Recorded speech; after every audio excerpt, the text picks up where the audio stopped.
Bueno, muchas gracias. Le damos la bienvenida a Octavio Grijalva, abogado. Yo creo, Octavio, viendo los perfiles de todas las 24 personas, ¿son? No, 20. 20 personas que ya pasaron el primer filtro ahí en el Congreso del Estado. La neta es que no hay nadie que tenga la trayectoria que tú tienes en materia de derechos humanos, pero pues si fuera por la trayectoria, pues otro gallo nos cantara. ¿Cómo vas? Platícanos qué planes tienes para revivir ese elefante muerto, reumático, dinosaurio reumático que es la Comisión Estatal de Derechos Humanos. Primeramente, gracias, Jorge, por invitarme. Creo que es un buen espacio para que la ciudadanía conozca a los aspirantes. Para mí, aparte es una aspiración muy legítima, es el ejercicio de un derecho ciudadano en participar.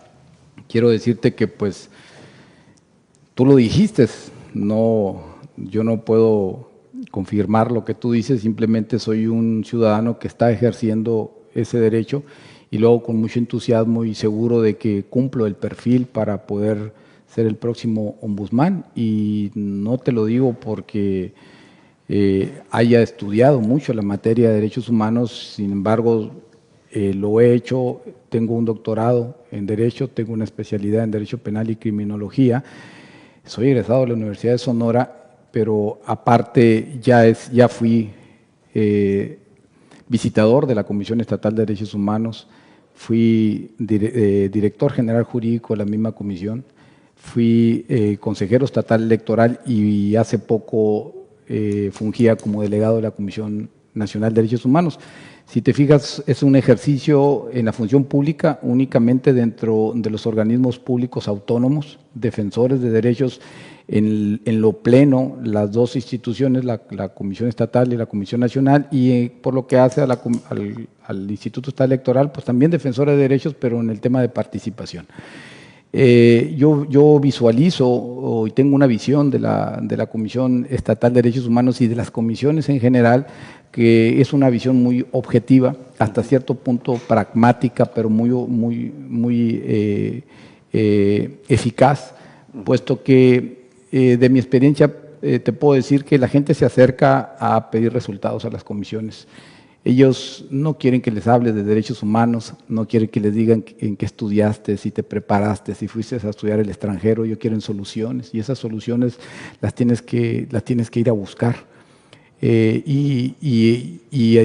Por eso es muy importante la experiencia en la práctica, porque eso no te lo enseñan en las universidades. El sistema no jurisdiccional de defensa de derechos humanos, que es un tema muy especializado, lo aprendes en la práctica. Eso no te lo enseñan en las universidades. ¿Tú sientes? Yo sí siento, pero te pregunto, antes había una especie de creencia, mal creencia, que las comisiones de derechos humanos defendían a los delincuentes. Después vino la época en la que nos decían, no, ahora las víctimas. ¿En qué etapa estamos en la cultura de la defensa de los derechos humanos en Sonora específicamente? Mira, creo, te puedo decir que falta mucha cultura en el tema de defensa de derechos humanos, sobre todo una cultura de que entiendan cuál es la verdadera función de las comisiones, sean nacionales o sean estatales, porque todavía hay mucha gente que criminaliza la función de las comisiones, sean nacionales o estatales. Ven que la función de defensa de los derechos humanos, que son derechos intrínsecos de las personas, los consideran como una defensa de la parte sustantiva cuando son sujetos a procedimientos penales. El procedimiento penal sigue una vía, una ruta muy distinta, y la defensa de derechos humanos sigue una vía no jurisdiccional. Sin embargo, la línea es muy leve, que la gente no entiende en qué momento un visitador de las comisiones de derechos humanos está defendiendo derechos humanos y no está defendiendo la no culpabilidad de una persona sujeta a un proceso. Y te lo puedo decir yo por la experiencia que he vivido como visitador de la Comisión Estatal de Derechos Humanos hace 8 años. Fíjate que, por ejemplo, tocas un tema bien interesante. Hay veces que justo por violar los derechos humanos hay personas me tocó a mí conocer algunos casos, que son responsables de cometer un delito, pero como en el proceso de integración se le violaron sus derechos humanos, salen en libertad. Es una parte sustantiva de las comisiones que precisamente no se entienden. Es una función dual la que tienen las comisiones, sean nacionales o locales. Es decir, en la medida que se le defienden los derechos humanos a un procesado, también se están defendiendo los derechos a la verdad y la justicia de las víctimas. Si las comisiones no atienden su mandato legal, constitucional y convencional que tienen de defender los derechos, están dejando en desamparo a las víctimas y eso puede llegar a tal grado de que queden en libertad los acusados. Es que ese es el problema, es lo que no, yo siento que no nos han explicado bien las comisiones de derechos humanos, de que cuando están cuidando que no se le violen los derechos a un presunto delincuente, están cuidando que ese presunto delincuente, en caso de ser encontrado culpable, no salga en libertad. Es correcto. O sea, eso no nos los han explicado correctamente. Sí, hace falta desde luego mucha cultura en materia de derechos humanos, mucha difusión en la materia. Eso se tiene que atacar, se tiene que cuidar a través de las comisiones y trabajar mucho con la ciudadanía en ese tema. Es una línea muy cercana. La vía no jurisdiccional de defensa de derechos humanos. Mucha gente no entiende que no tiene que ver con defender delincuentes. Exactamente. ¿Sí? Porque realmente te meten en esa parte y creen que cuando tú vas a un reclusorio a generar una obligación que tienen las comisiones de investigar la presunta violación de derechos humanos, porque cuando te cae una queja a una comisión es una presunta violación de derechos humanos y la autoridad también es una autoridad presunta violadora de derechos humanos.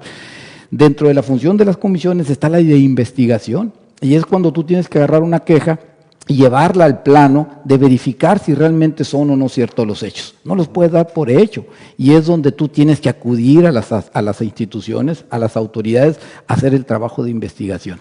No, sí, es que sí, me tocó conocer asuntos en los que evidentemente había incluso hasta flagrancia, fíjate, que en un amparo directo salieron en libertad porque se le violaron los derechos humanos en el procedimiento de su detención.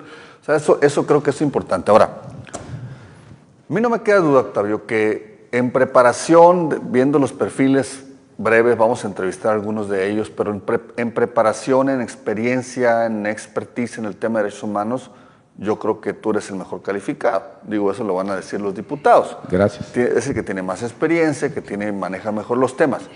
Pero hay grilla también. Te van a volver a sacar el tema del famoso hindú. Yo creo que es hora de que lo aclares. Ya, para que dejen de estar, con todo respeto, para que dejen de estar jodiendo con ese tema. Yo conozco el tema, porque pues fuimos compañeros, el hindú y yo, ahí en una maestría que tuvimos. Yo sé más o menos cómo estuvieron las cosas. Voy a tratar de hacer un resumen y tú me dices si voy bien o muy mal. O sea, tú eras visitador de la Comisión Estatal de Derechos Humanos. Hay una detención en flagrancia de una persona acusada de un feminicidio, aunque no estaba clasificado todavía como feminicidio. Pues obviamente hay una queja de que estaba incomunicado, maltratado, lo que siempre sucede. Entonces tú vas, pues como visitador, obviamente es lo que hace. Yo presenté algunas quejas cuando estuve preso y iba un visitador a investigar y se entrevistaba conmigo, era lo primero que hacía. Sí. Pero te grillaron y te grillaron y te grillaron. Y si de algo sabemos aquí en este programa es de las grillas esas que dañan la reputación y la manchan. A ver, ¿defendiste tú a ese muchacho como abogado o no? Te voy a contestar lo último, no.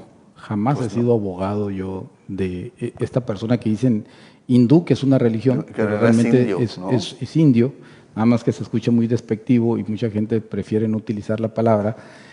Yo te voy a decir que yo he sido enjuiciado sumariamente en redes sociales por haber hecho mi trabajo.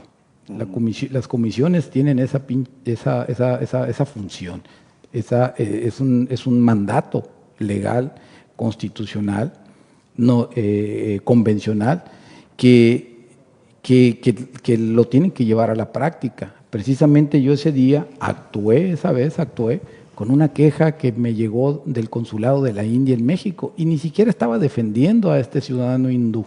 Simplemente se decía que vivía en condiciones propias de un animal, que no tenía acceso al agua, que no tenía acceso a la comida y que estaba aislado. Esos fueron los términos de la queja. La queja venía del consulado de la India, se tradujo, yo lo vi con el primer visitador, parte de lo que muchas veces nosotros vemos con los demás visitadores, y yo me puse mi camisola institucional y acudí al reclusorio por la vía institucional, no por la vía de locutorios que todos los abogados conocemos, que es por donde entran los abogados defensores.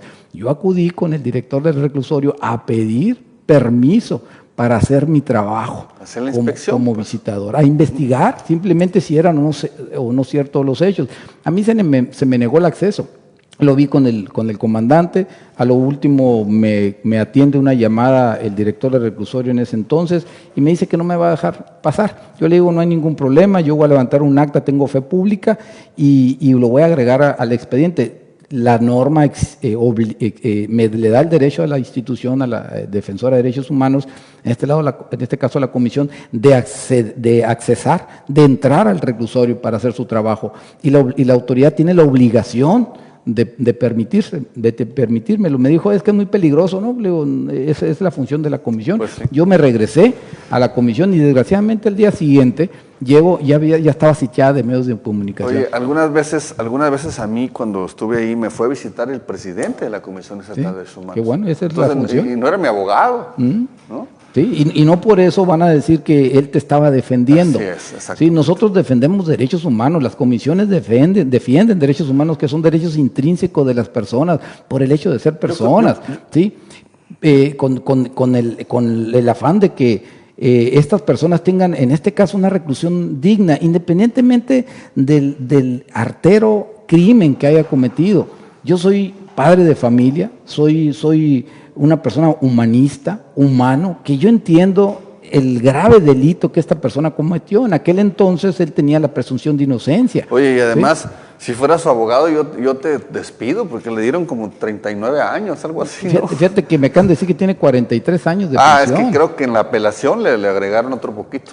Entonces, a mí me comentan que lo que dicen es que yo influí en el juez para reclasificarle el delito. Él está sentenciado a un homicidio agravado con alevosía, premeditación, ventaja, traición, feroz, brutal ferocidad. ¿Y qué quiere decir? Que es el homicidio agravado. Entonces, ¿en qué medida se dice, de forma totalmente infundada, de que yo incidí en la voluntad del juez? Lástima que estás dedicado a los derechos humanos, porque yo creo que si hubieras defendido realmente a este muchacho, a lo mejor no, ya hubiera salido de la cárcel, porque te conozco como abogado también. Lo que pasa que si un visitador, cuando es visitador, tiene un conflicto de intereses y no puede ser litigante, estás alejado de la práctica. Realmente, si yo lo hubiese hecho, sería inmoral, sería antiético, sería algo incorrecto, indebido, que incluso estaría yo cometiendo un delito. Yo les pregunto a la gente que me señala de forma incorrecta, sin elemento alguno, porque han hecho un juicio sumario de esto, un escarnio mediático que me ha afectado a mí en lo personal, en mi trayectoria profesional, pero también a mi familia, a mis hijos, a mi esposa. Pues es que los escarnios mediáticos eso hacen. O sea, y sin elemento alguno, yo siempre, Jorge, he dado la cara. Inmediatamente, el mismo día que se me señala, es más, si ni siquiera yo tuve acceso al indio, ya se me estaba señalando como su abogado. Y ese momento yo le pedí al presidente de la Comisión Estatal de Derechos Humanos que me abriera una rueda de prensa, porque la prensa me estaba buscando. Yo les di la cara, les di copia y les dije, esta es la razón, el por qué yo me constituí en el reclusorio ese día, y ni siquiera lo vi, y están diciendo que yo lo defendí. Defender derechos humanos no es ser el abogado del procesado. No, pues si no lo hubieras hecho, estuvieras incumpliendo un deber legal. Claro, ¿no? claro. O sea, para empezar. Pero tampoco, si se me acusa de eso, nunca se presentó una denuncia, es un delito. Así es un delito. Pues, sería Octavio, un delito. La verdad, me da mucho gusto que hayas aceptado venir con nosotros. Es la primera entrevista que tenemos con un aspirante. Yo, de verdad te lo digo, analizando los perfiles de todos los que están en este primer filtro, yo no veo a nadie que tenga tu experiencia, tu preparación en este tema. Ojalá que los diputados encargados de hacer este análisis, pues, se basen mucho en eso. Creo que es una gran oportunidad. Creo que es una muy buena oportunidad para esta legislatura para demostrar que quieren hacer las cosas bien, hombre. Se pueden hacer las cosas bien, pero bueno, ojalá que no se preste a politización y que pues pronto te podamos saludar ahí y darte lata. Bueno, pues yo creo que para nada sería una lata, creo que, y estoy muy seguro de tener el perfil adecuado, sobre todo en la práctica, para defender los derechos humanos de los sonorenses. Lo he hecho ya, lo hice como delegado últimamente, tengo buenos números. Las comisiones son números, son entradas y salidas. La forma de entrada de las quejas se tienen que resolver en los mismos términos. 130 quejas en el mes, 30 se tienen que resolver. Ese es lo que aquí no sucede en este caso. No podemos tener presidentes de escritorio. Pues no hay ni quejas, güey. Sí, hay que ir por las quejas, hay que no esperar que los quejosos vayan a quejarse. Exactamente, yo creo que ese tema es importantísimo. Tiene que ser una comisión proactiva.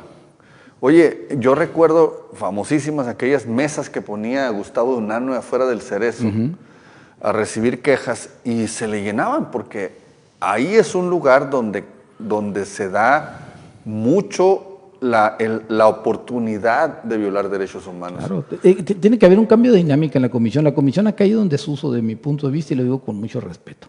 Y ese cambio de dinámica tiene que empezar por el presidente. El presidente no puede ser de escritorio. Es un elefante blanco. Tiene que haber una vinculación muy clara entre el presidente y los visitadores. Es una vinculación diaria. El presidente debe estar atento a todas y cada una de las quejas, pero hay una omisión muy clara. Una pregunta, ¿tú sabes si el presidente de la Comisión Estatal, por ejemplo, está en la mesa de seguridad? Creo que sí. Me ha tocado, como delegado estuve en una mesa de seguridad y sí lo vi, ahí lo saludé. Es un buen hombre, es una persona que yo respeto mucho. Hice una excelente coordinación con él para lograr que las quejas, en lugar de competencia federal, en lugar de mandárselas directamente a la Comisión Nacional, me las remitiera a mí de forma directa. Con eso resolvimos muchas quejas, porque de aquí que regresaban a la Nacional, pues muchas veces ya la violación ya no se podía salvar, ya se había generado un daño irreparable a las víctimas.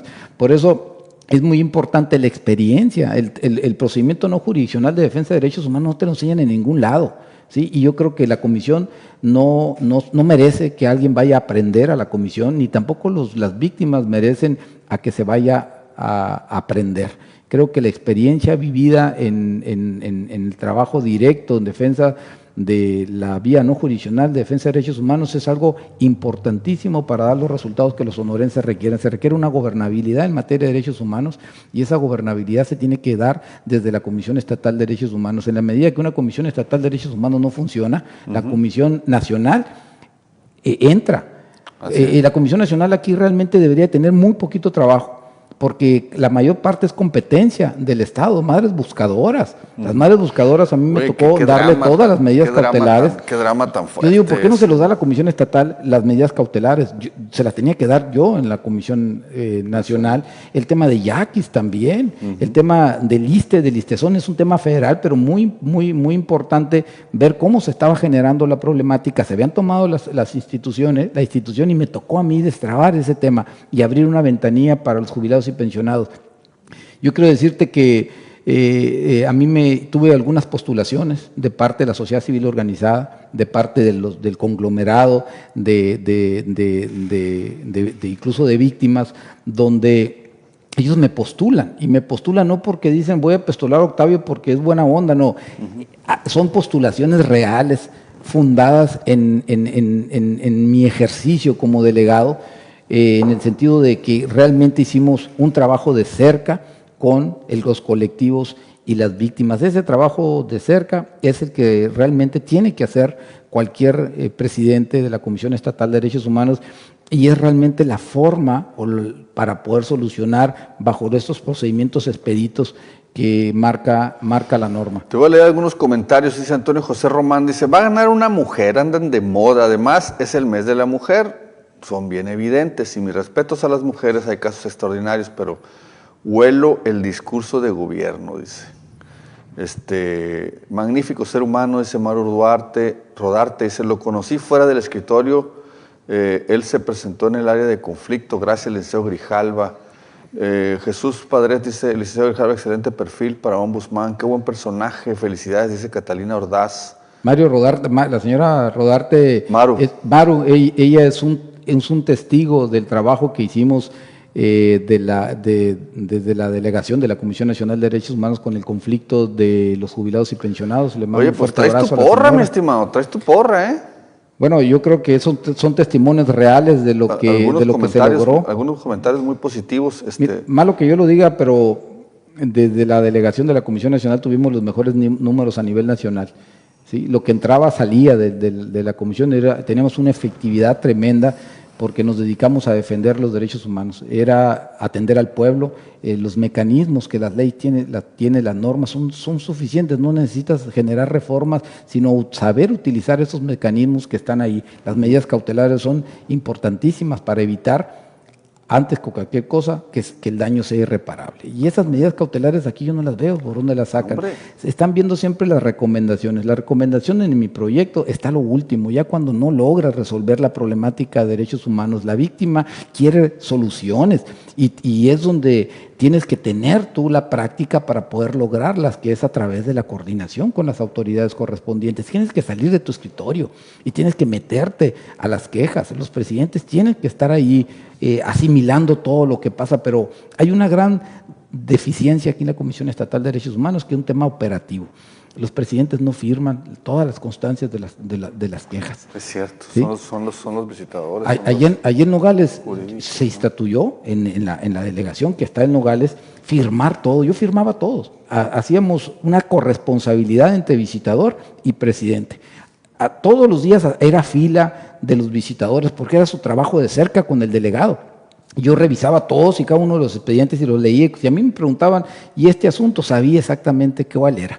¿Sí? Sobre todo generamos alertas para ver cuándo los asuntos estaban ya en retraso, ¿sí? Cuando los asuntos ya estaban en rezago.